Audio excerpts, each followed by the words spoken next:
後來繼續來看苗栗有一個媽媽講，清明連假愛上班真無閒，就甲4歲查囝交予熟悉的車行的司機輪流來照顧。前後已經過6天，問題是車行的司機若有工課，就愛離開，常常攏是放4歲查囡仔的家己一個人，所以就通報議員介入處理。苗栗縣的社會處即擺是先甲這個小女童送寄養家庭來照顧。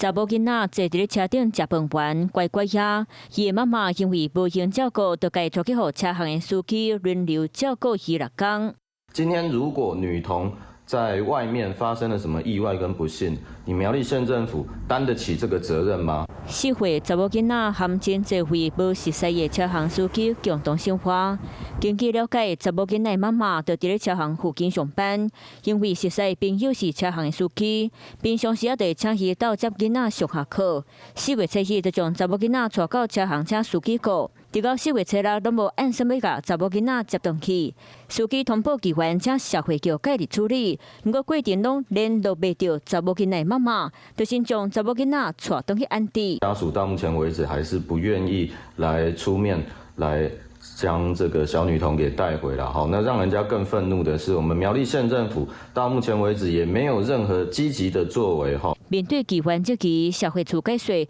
已經聯絡到查某囡仔媽媽，不過這個媽媽面對後續照顧嘛攏想無步，就先將查某囡仔安置佇咧寄養家庭。我們有找到媽媽，媽媽有出面來跟我們溝通，但是我們認為媽媽她後續還是沒有一個穩定的照顧計劃，所以我們還是取得媽媽的同意之後，我們還是來做一個委托安置的方式。那目前安置在我們的寄養家庭。查某囡仔的媽媽講，因為做工課無閒，嘛無處理的人會當鬥相共，才將囡仔交予朋友顧。社會處即馬以安置查某囡仔為主，後續會協助查某囡仔的媽媽配合專業任務，確保查某囡仔有人倒帶。Hello， 我是林仙怡。想要搶先掌握最及時的新聞資訊嗎？趕快訂閱、按讚、開啟小鈴鐺，鎖定華視新聞 YouTube 頻道。